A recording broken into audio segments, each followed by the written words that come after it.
नमस्कार दोस्तों, आज हम करते हैं ब्रेस एंड स्प्लिंट। तो मैं जल्दी जल्दी बता रही हूँ, आप क्रॉस चेक कर लेना कि कौन सा आपका स्प्लिंट हो गया और कौन सा रह गया, उसमें वो भी राइट डाउन कर लेना। सबसे पहले देखो, स्प्लिंट बॉडी के पार्ट्स में यूज़ किया जाता है, ठीक है। तो बॉडी का पार्ट्स पूरी है, पूरी में स्प्लिंट यूज़ होते हैं। तो हम सबसे पहले नंबर 1 करते हैं सर्वाइकल स्पाइन। तो सर्वाइकल स्पाइन में दो तरीके के ब्रेस यूज़ होते हैं। एक तो होता है कॉलर और एक होता है सोमी ब्रेस। तो जो सोमी ब्रेस है वो किसके लिए यूज़ किया जाता है? सर्वाइकल स्पाइन के लिए। और सोमी देखो, ये दो तरीके से एमसीक्यू बन सकता है। सोमी ब्रेस की फुल फॉर्म तो ये आपको याद होनी चाहिए, sterno occipital, sternum occipital mandibular immobilization, ठीक है। और एक क्वेश्चन पूछा जा सकता है कि किस में यूज़ होता है? सर्वाइकल स्पाइन में। फिर कर सकते हैं four post collar. Four post collar ये क्वेश्चन आया था, फोर पोस्ट हार्ड कॉलर, इस तरीके से आया था क्वेश्चन। ये एम्स 2017 में आया था, ये यहाँ पे मैंने लिख रखा है। तो ये किसके लिए यूज़ किया जाता है? नेक इमोबिलाइजेशन के लिए यूज़ किया जाता है। तो ये एक बार गूगल कर लेना, hard collar and soft collar किस में यूज़ करते हैं एग्जैक्ट। आपको बस डिजीज़ का नाम लेना है कि सर्वाइकल स्पॉन्डिलोसिस में होता है, लिसिस में होता है, ठीक है। हार्ड किस में यूज़ करते हैं? तो हार्ड तो नेक इमोबिलाइजेशन में हो गया, और सॉफ्ट कॉलर सर्वाइकल जो स्पॉन्डिलोसिस, लिसिस, लॉसिस हैं, इनमें यूज़ किया जाता है। नेक्स्ट मूव ऑन अपर लिम। अपर लिम देखो, अपर लिम में कई टाइप्स के स्प्लिंट यूज़ किए जाते हैं। सबसे पहले मैं बताती हूँ बाय अपर रीजन से। सबसे पहले ब्रेकियल प्लेक्सिस इंजरी होती है जिस पेशेंट को, उसमें एरोप्लेन स्प्लिंट यूज़ किया जाता है। पता नहीं आप लोगों ने ये स्प्लिंट देखा है या नहीं देखा है, बट हाँ मैंने ज़रूर देखा है। मैंने जहाँ से बैचलर पास आउट की है वहाँ पे मेडिकल कॉलेज में ये स्प्लिंट था ऑर्थो डिपार्टमेंट में। और ये मैंने देखा कि ये स्प्लिंट, और तब से मेरे को याद है कि ब्रेकियल प्लेक्सिस इंजरी में एरोप्लेन स्प्लिंट यूज़ होता है। देखो, जो चीज़ हमने देखी है ना वो कभी भूल नहीं सकते। और इवन आज ही मेरे जो क्लिनिकल टाइम में था तब ये पेशेंट आया था ब्रेकियल प्लेक्सिस इंजरी का। तो देखो, आप एरोप्लेन स्प्लिंट ऐसे 90 डिग्री अबडक्शन शोल्डर करवा के पेशेंट को बोलना होता है कि वो अपने हाथ को ऐसे 90 डिग्री अबडक्ट करके रखे ऊपर। अब ऐसा तो है नहीं कि हम पेशेंट को बोल दें कि हाँ आप ख़रीद लो, परचेज कर लो, या फिर क्योंकि ये इमरजेंसी टाइम में ज़्यादा यूज़ किए जाते हैं। पर एज ए ट्रीटमेंट भी हम पेशेंट को बता सकते हैं। मैं तो ज़्यादा है ना देसी जुगाड़ बताती हूँ पेशेंट के, क्योंकि ये अपना क्लिनिक है और अपने क्लिनिक में हम जितना हम देखो, हरियाणा में पैदा हुई हूँ मैं, और कुछ ना कुछ तो हमें इतना तो आना ही चाहिए कि जो चीज़ें अवेलेबल नहीं हो सकती उसको हम किसी और तरीके से यूज़ करने की कोशिश करें, ठीक है। बस मेरा माइंड तो क्लिनिक में यही ऐसे ही चलता है। तो मैंने पेशेंट को क्या बोला कि आप जब ज़्यादा टाइम अगर बैठे, देखो पेशेंट क्या होता है, ज़्यादा टाइम लेटा नहीं रहता, क्योंकि ब्रेकियल प्लेक्सिस इंजरी में मतलब हाथ की मूवमेंट्स रुक जाना। पैर तो उसके चल रहे हैं तो वो तो चलेगा या बैठेगा या उठेगा। तो वो बोले, पेशेंट बोल रहे थे कि मैं ज़्यादा टाइम बैठे रहता हूँ। तो मैंने उनको बोला कि 90 डिग्री जितना स्टूल ले आना प्लास्टिक का बाहर से, और उस पर आपको हाथ को जितना टाइम आप रख सकते हैं दिन में, जितना टाइम उतना टाइम आप रखें, वही स्प्लिंट का काम वर्क होगा, ठीक है। अब पता नहीं जब रिज़ल्ट आएगा तभी हमें इन चीज़ों का पता लगता है। ऐसा तो है नहीं कि हम पहले ही पेशेंट को ये बोल दें कि नहीं जी इससे बिल्कुल ठीक हो जाएगा। तो ये तो बताया है, होप सो कि वो ठीक हो जाए पेशेंट। नेक्स्ट है, देखो ट्रीटमेंट तो हम उनको और भी दे रहे हैं, पर ये कि अगर कुछ और भी बता सकते हैं ना अपनी नॉलेज से तो बताओ पेशेंट को। जितना आपसे वो उससे पॉसिबल होता है या नहीं होता है वो छोड़ दो उसके ऊपर ही, पर हाँ बताना ज़रूर है कि आप ऐसा कर सकते हैं घर पे। होम रेमेडीज़ तो ज़रूर बताओ पेशेंट्स को। नेक्स्ट है कोकप स्प्लिंट्स, तो ये सबको पता है, ये रेडियल नर्व पाल्सी में यूज़ किया जाता है। ये भी दो टाइप का होता है, स्टैटिक एंड डायनेमिक। ये आ जाता है कि स्टैटिक और डायनेमिक क्यों यूज़ किया जाता है, तो स्टैटिक स्ट्रेट रखने के लिए और डायनेमिक मूवमेंट के लिए। ठंड बहुत ज़्यादा हो रखी है। नेक्स्ट है नक्कल बेंडर स्प्लिंट, ये अल्नर पाल्सी के लिए यूज़ किया जाता है। Aluminium splint only finger injury के लिए यूज़ किया जाता है। देखो वॉल्कमैन्स स्प्लिंट, देखो नाम से ही पता लग रहा है, वॉल्कमैन इस्चमिक कॉन्ट्रैक्चर के लिए यूज़ किया जाता है। मैं इसको आप नेक्स्ट कराऊंगी टॉपिक्स बाद में, तब बता दूंगी कि ये कॉन्ट्रैक्चर क्या होता है। अब करते हैं स्पाइन स्प्लिंट। स्पाइन स्प्लिंट में क्या, देखो ब्रेस एंड स्प्लिंट पे है ना 3 क्वेश्चन आएंगे, 2 या 3। ये मत सोचना इजी हल्के में मत लेना, इन टॉपिक्स को कभी हल्के में ले जाओ और 2-3 नंबर अपने गवा दो, ठीक है। तो सबसे पहले मिल्क वॉकी ब्रेस।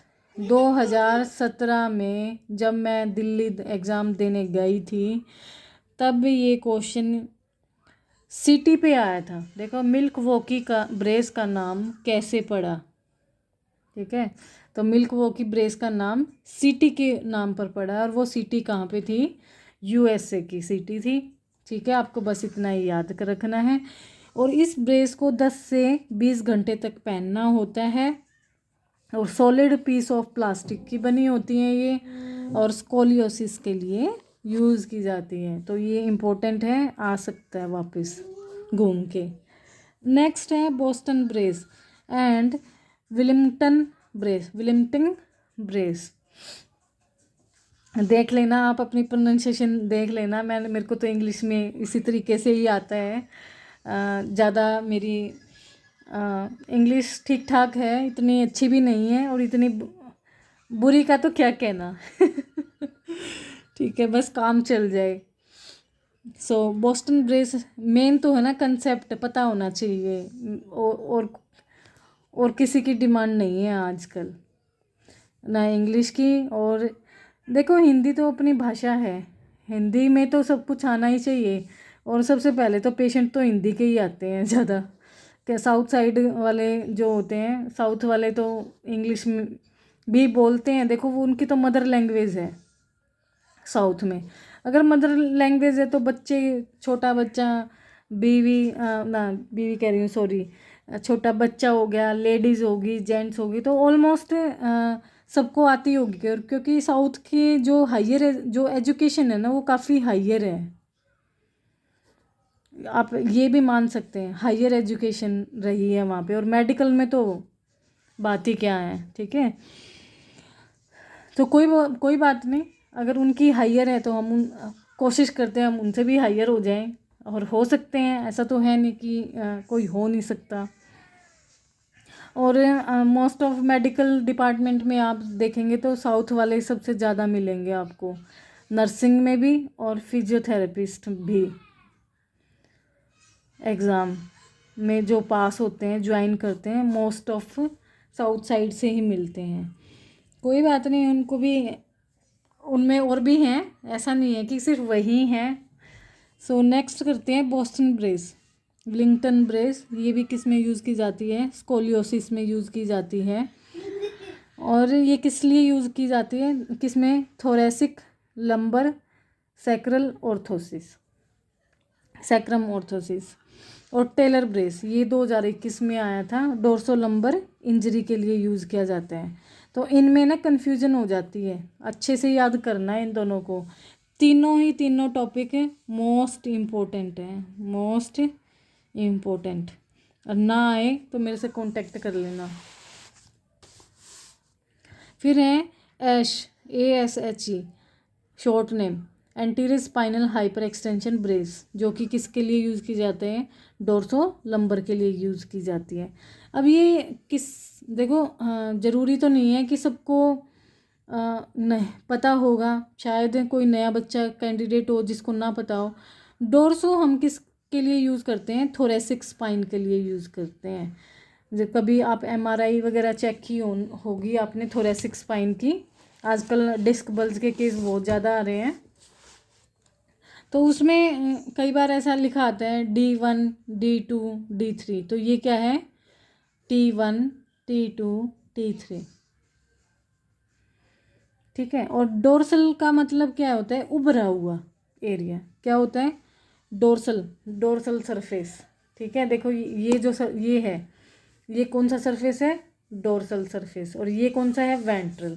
जो ये उभरा हुआ है ना, इसलिए इसको डोर्सल बोला जाता है ऐसे, ठीक है। कोब लाइक जो स्पाइन होती है उस कर्व को क्या क्या बोला जाता है, dorsal.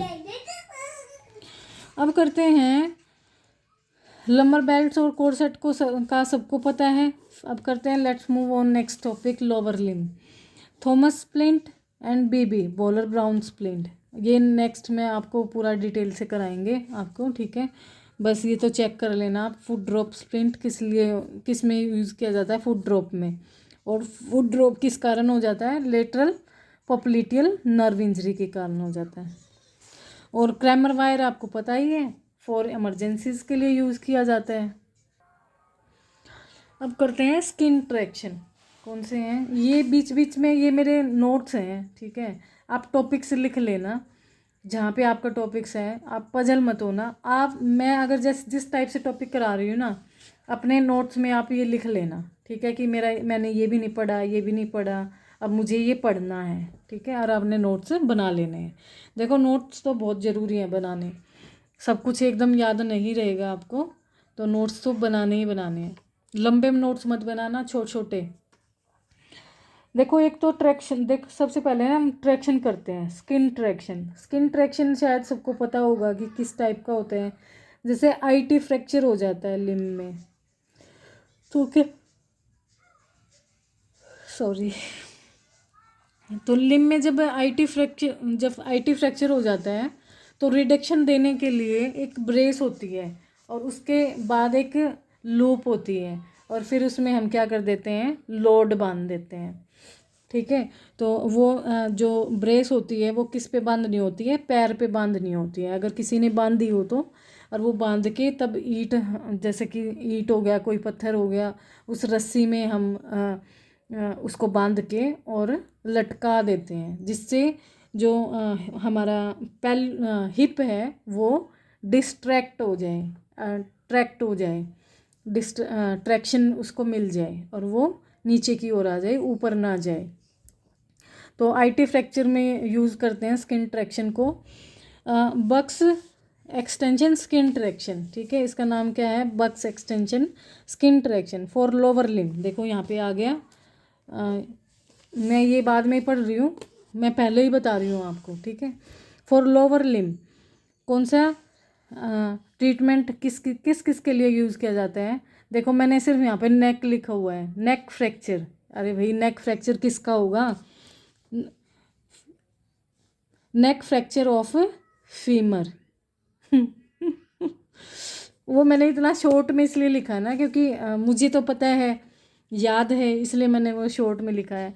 अनडिस्प्लेस्ड fracture of acetabulum of hip, and किसके लिए यूज़ किया जाता है, रिडक्शन ऑफ हिप डिसलोकेशन के लिए। मुझे लगता है सबको समझ में आ गया है। नेक्स्ट करते हैं डनलूप ट्रैक्शन। डनलूप ट्रैक्शन यूज़ होता है अपर लिम्ब के लिए, ठीक है। ये स्किन ट्रैक्शन ही है for supracondylar fracture, intercondylar fracture of humerus, ठीक है। किसके लिए यूज़ किया जाएगा, ह्यूमरस के लिए। फिर है गैलोज ट्रैक्शन और Bryant traction, गैलोज and Bryant traction, ये यूज़ किया जाता है fracture shaft femur in children. देखो ये याद करना है कि जो गैलोज ट्रैक्शन और ब्रायंट ट्रैक्शन है वो किस में यूज़ किया जाता है। सबसे पहले तो एक एमसीक्यू बन जाता है, चिल्ड्रन में बन जाता है, और कितने साल के चिल्ड्रन, 2 साल से कम बच्चे में यूज़ किया जाता है। और किस इंजरी के लिए यूज़ किया जाता है, फ्रैक्चर शाफ्ट ऑफ फीमर। देखो कितना इजी, 3 एमसीक्यू बन गए यहाँ पे। आपको इस तरीके से याद करना है, और कोई तरीका नहीं है आपको अच्छे से याद कराने का, मुझे तो नहीं लगता कि कोई तरीका है। और एक मैं ही हूँ फिजियोथेरेपिस्ट, जो मैं ये कोशिश कर रही हूँ कि हाँ एक ऐसा यूट्यूब चैनल हो जहाँ पे सारे टॉपिक्स अवेलेबल हो। देखो मैं ना घरेलू मदर भी हूँ, ठीक है, हाउस वाइफ जिसको बोलते हैं, और वर्किंग वूमेन भी हूँ। तो कई सारी चीज़ें हैं मेरे पास। और मेरा थोड़ा सा खस्ता जो ये डिजिटल जो वर्क करते हैं ना, इसमें थोड़ा सा ना मेरा जो नॉलेज है ये थोड़ी कम है। शायद कि मैंने ज़्यादा फ़ोन या फिर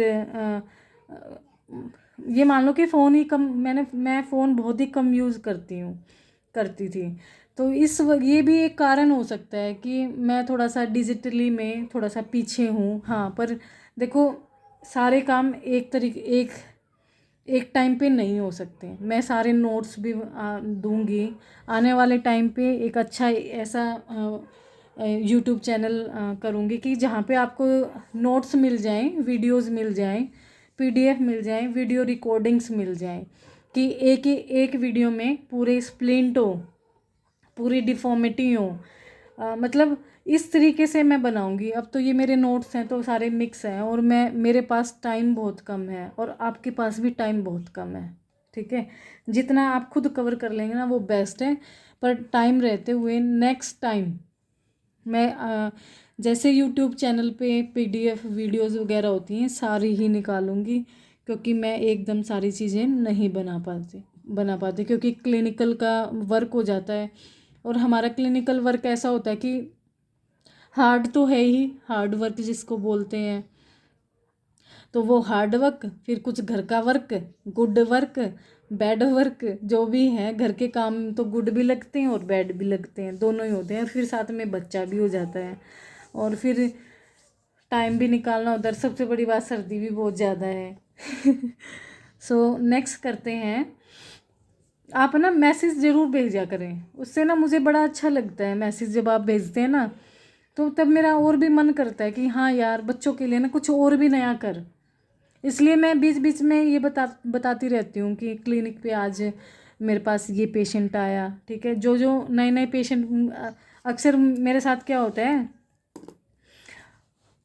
टफ टफ पेशेंट आते हैं। इजी वाले आते हैं बहुत कम आते हैं, हाँ, पर जिन पे खूब मेहनत लगती है, टफ टफ जो पेशेंट होते हैं ना वही आते हैं। मैंने तो ऐसा ही गौर किया है। चलो कोई नहीं, परमात्मा की दया रहे ऊपर वाले की, और हम चलते रहें और आपकी जॉब लग जाए बस।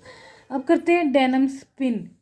शायद आपने, मुझे नहीं पता कि आप लोगों का प्रैक्टिकल कैसा रहा होगा, हाँ, पर मैं कहती हूँ कि हमारा प्रैक्टिकल बहुत अच्छा रहा है। हमें मेडिकल कॉलेज के डायरेक्टर, बड़े बड़े प्रोफेसर्स उन्होंने पढ़ाया है। शायद उनका जो पढ़ाया हुआ है, इसलिए अभी तक बहुत कुछ याद है। और शुक्रिया अदा करना चाहूँगी उन टीचर्स का जिन्होंने हमें इतना फील्ड के बारे में इतना ज्ञान दिया। देखो जिन्होंने दिया है उनके लिए हमेशा धन्यवाद ज़रूर बोलना चाहिए, हमेशा। मैं तो ज़रूर बोलती हूँ, उन्हीं से ही मैं ये करवा पा रही हूँ, वरना मुझे क्या आता, नहीं, कुछ भी नहीं। सो नेक्स्ट टॉपिक करते हैं, डेनिम स्प्लिंट। जब बात करने लग जाते हैं तो फिसल जाते हैं टॉपिक्स रह जाते हैं, पर ये बातें भी बहुत ज़रूरी होती हैं बीच बीच में, क्योंकि एकदम जब कोई भी कैंडिडेट वीडियो सुन रहा होता है और पढ़ रहा होता है तो वो इतने सारा पढ़ने के बाद एकदम ये छोटा सा ब्रेक ले लेना चाहिए। तो डेनिम जो पिन होती है ना, पिन, देखो कई बार आपने देखा होगा, आप टीबिया जो फ्रैक्चर होता है ना, जो टीबिया, इस तरीके से हमारी टीबिया बोन होती है, और ये है, सॉरी टीबिया कह रही हूँ, फीमर, डिस्टल फीमर, जो ये कोंडाइल होते हैं फीमर के, इनका जब फ्रैक्चर हो जाता है ना तब क्या करते हैं, ट्रैक्शन देने के लिए, जब फीमर, डिस्टल फीमर में कोई फ्रैक्चर होता है, कोई भी फ्रैक्चर हो जाता है, और टीबिया में भी, अपर टीबिया में भी कोई फ्रैक्चर हो जाता है, तो उसमें क्या करते हैं, आपने देखा हो एक पिन डालते हैं,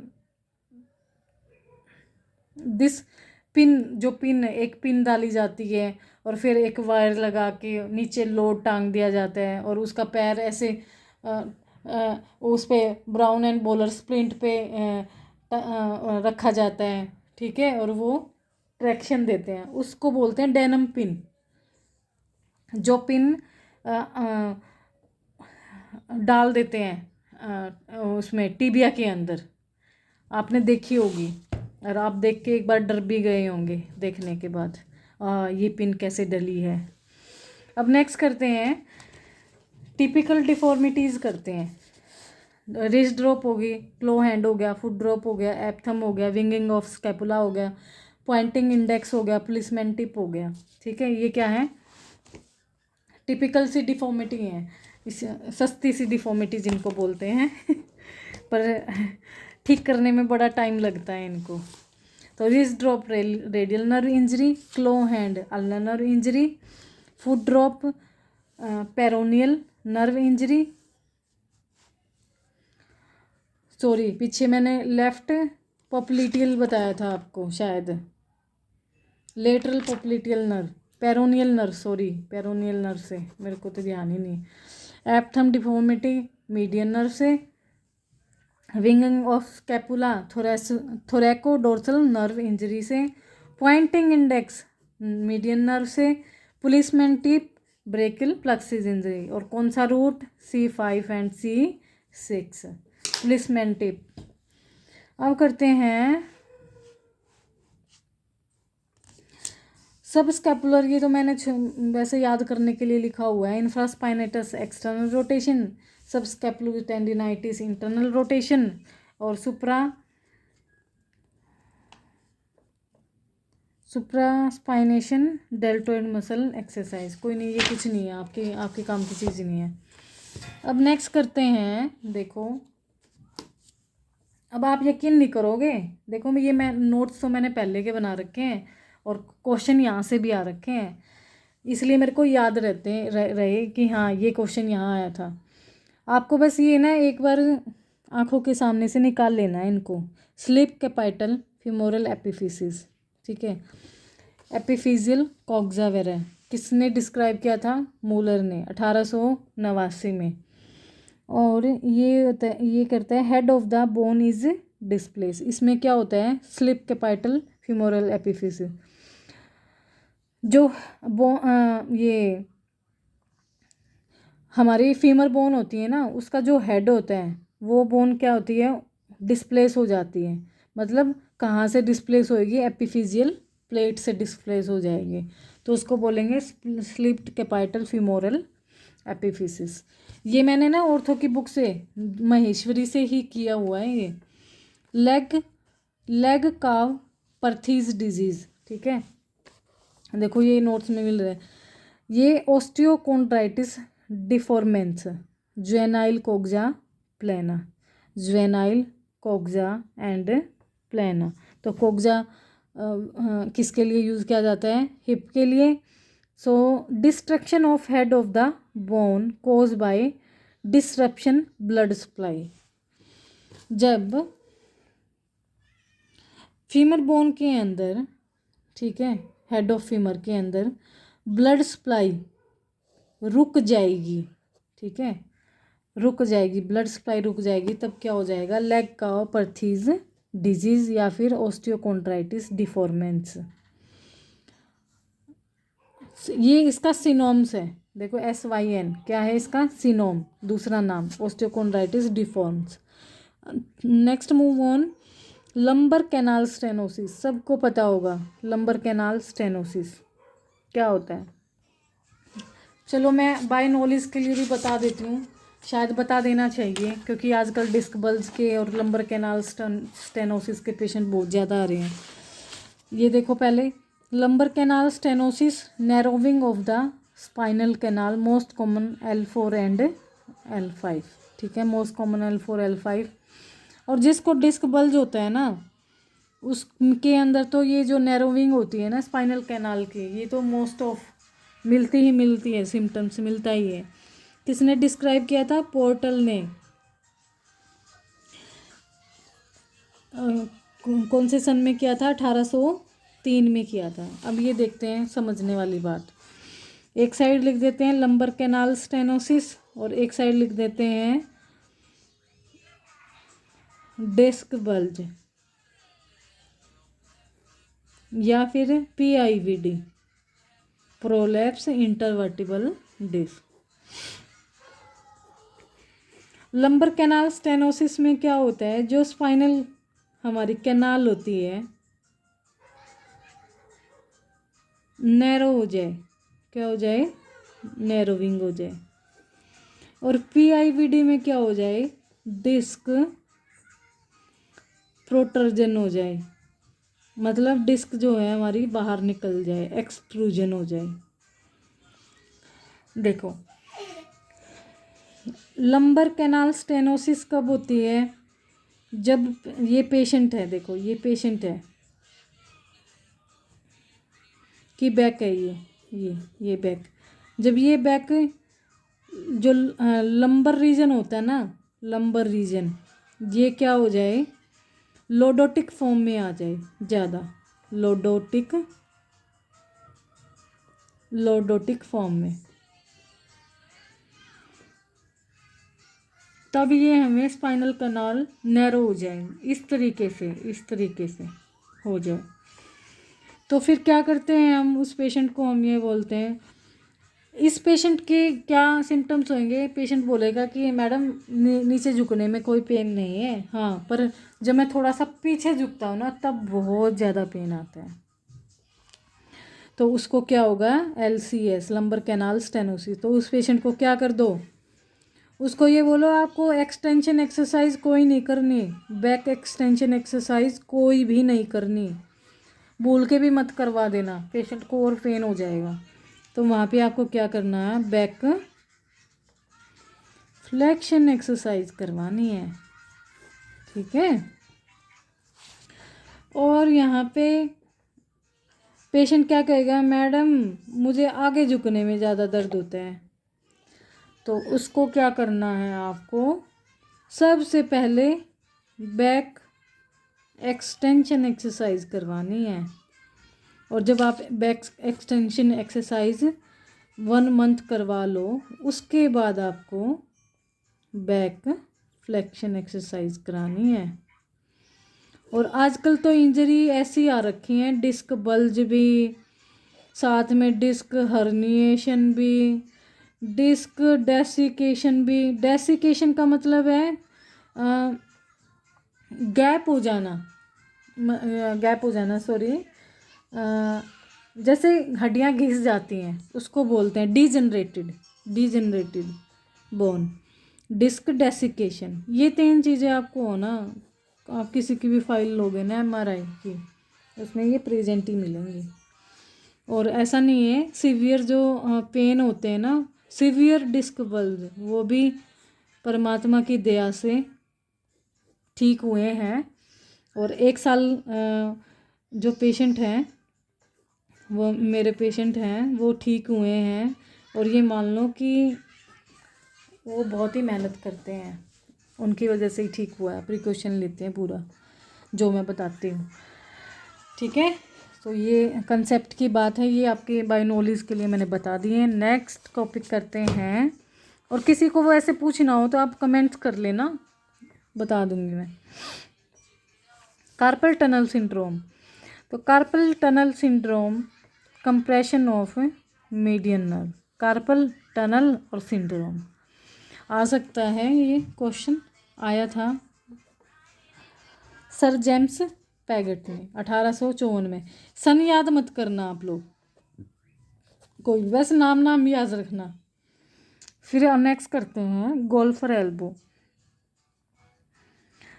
इसका सिनोम नेम है एपिट्रोक्लाइटिस एंड मीडियल टेनिस एल्बो। एपिट्रोक्लाइटिस और मीडियन टेनिस एल्बो बोलते हैं इसको, मीडियल टेनिस एल्बो। बहुत है, इनफ है, सिनोम्स भी याद करने हैं आपको। टेनिस एल्बो को क्या बोलते हैं? टेनिस एल्बो किसने डिस्कवर किया था? राइटर क्रैम्प्स ने किया था। फ्रोजन शोल्डर, देखो यहाँ से क्वेश्चन आया था एम्स 2021 में। अब क्या क्वेश्चन आया हुआ था, देखो जो पेरी अर्थराइटिस है वो किसने टर्म दी थी, डुप्ले ने दी थी। और फ्रोजन शोल्डर किसने दिया था, कोडमैन ने। और नेविजियर किसने दिया था, एडेसिव कैप्सुलाइटिस। तो इनमें आपको कैसे याद करना है, पहले तो इनके नाम याद करने हैं कि peri arthritis, adhesive capsulitis and frozen shoulder. Peri arthritis Duplay ने, फ्रोजन शोल्डर तो याद ही रह जाएगा कि जिसमें हम कोडमैन एक्सरसाइज कराते हैं, इस तरीके से याद होएगा आपको। नेविजियर, एडेसिव कैप्सुलाइटिस, तो इसमें लिखा हुआ था कि कोडमैन एक्सरसाइज हम किस डिजीज में कराते हैं, तो फ्रोजन शोल्डर ऑप्शन में ही नहीं था। इनमें से सिर्फ एडेसिव कैप्सुलाइटिस था और कोडमैन दिया हुआ था। तो ये तीनों तो एक ही हैं क्योंकि ये इनके आगे पीछे के वो हैं, स्टेजेस हैं, इनको स्टेजेस बोलते हैं। तो मैंने एडेसिव कैप्सुलाइटिस ही राइट किया था। अगर 3 ही क्वेश्चन ऐसे भी आ सकता है, पेरी अर्थराइटिस भी, फ्रोजन शोल्डर भी और एडेसिव कैप्सुलाइटिस भी, और फिर पूछ लें कि कोडमैन एक्सरसाइज किस में कराते हैं, तो आपको किस में करना है, फ्रोजन शोल्डर में। अब 8 करते हैं, कॉलिस फ्रैक्चर। कॉलिस फ्रैक्चर है पोटरी, ठीक है। कॉलिस फ्रैक्चर तो किसने डिस्कवर किया था, पाउटी ने, अब्राहम कॉलिस। पाउटी फ्रैक्चर भी बोलते हैं शायद इसको, और अब्राहम कॉलिस ने। कॉलिस, देखो अब ये आ सकता है क्वेश्चन कि कॉलिस फ्रैक्चर का नाम किस पे पड़ा, तो किस पे पड़ा, डिस्कवर पे पड़ा, जिसने इसकी डिस्कवरी की थी उसी पे इसका नाम, तो उसका नाम क्या है, Abraham Colles. Morton metatarsalgia, formation of an interdigital neuroma, described Morton, इसका भी नाम किस पे पड़ा, मोर्टन, डिस्कवर्ड पे पड़ा, जिसने इसको खोजा उसी पे इसका नाम पड़ा। एंक्लोजिंग स्पॉन्डिलाइटिस का दूसरा नाम क्या है, मैरी स्टम्बेल डिजीज, 2017 में आया था ये। और क्या आया था, एंक्लोजिंग स्पॉन्डिलाइटिस नहीं आया था, मैरी स्टम्बेल डिजीज करके आया था। तो बताओ कि ये कौन सी डिजीज़ है और इसमें क्या हो जाता है, ये HLA-B27 आया था, ठीक है। ये क्वेश्चन 2017 में आया था। फ्यूजन ऑफ सैक्रल स्पाइन, इसमें क्या, हाँ इसमें क्या होता है इस डिजीज़ में, इसमें जो बोन होती है ना वो फ्यूज़ होने लग जाती हैं, और वो किसके कारण होती हैं, पॉजिटिव HLA-B27, ये ज़रूर याद रखना है बच्चों, सॉरी बच्चों नहीं, कलीग्स। नेक्स्ट टॉपिक रहेगा वीडियो में हमारा muscle dystrophy, most important topic है, नेक्स्ट वीडियो में मैं कराऊंगी। टाइम बहुत लंबा हो गया है, 33 मिनट का हो गया, 35 मिनट की पूरी वीडियो हो गई है ये आज। और पढ़ाई अपना अच्छे से करते रहें, ठीक है, इतना ही कहना चाहूँगी। मुझे अच्छा लग रहा है। अब बीच में तो मैं एक बार बोर हो गई थी, एकदम अजीब सा लगने लग गया था कि अरे मैंने पता नहीं क्या करने लग गई अब दोबारा से। पर हाँ, अब मुझे बहुत अच्छा लगता है जब मैं आपके कमेंट्स देखती हूँ। प्लीज़ लाइक भी करें वीडियोस को, सब्सक्राइब भी करें और शेयर भी करें। देखो शेयर करना तो बहुत अच्छी बात है, शेयर नहीं करोगे तो कैसे पाओगे, तो शेयरिंग तो सबसे बड़ी चीज़ है। अगर कोई दोस्त कलीग्स हैं, उन्होंने पेपर डाला हुआ है तो उनको भी बताओ कि कैसे पढ़ना है, आप ही पढ़ा दो, वरना नहीं बताना है तो आप तो पढ़ा ही सकते हैं, आपकी रिवीजन हो जाएगी और उसको कुछ पता भी लग जाएगा। तो ऐसा नहीं करना है कि नहीं बस हम ही हम हैं, नहीं, हम नहीं हैं और सब हैं, बस ये थोड़ी अपना कर चलना। नेक्स्ट टॉपिक में कराऊंगी मैं मस्कुलर डिस्ट्रॉफी। और नया साल आ गया है, सर्दी बहुत ज़्यादा है, अपने आप का ख्याल रखें, क्लिनिक में थोड़ा सा मेहनत कम करें, पढ़ाई पे ध्यान रखें। Thank you, bye. और आज का वाली वीडियो में आपको ना कार्टून्स के साउंड मिलेंगे। मैं वीडियो ही तब बनाती हूँ जब मैं अपने बच्चे को शांत कर लेती हूँ। तो कोई नहीं, साथ साथ में आप कार्टून्स की धुन भी सुनते रहना।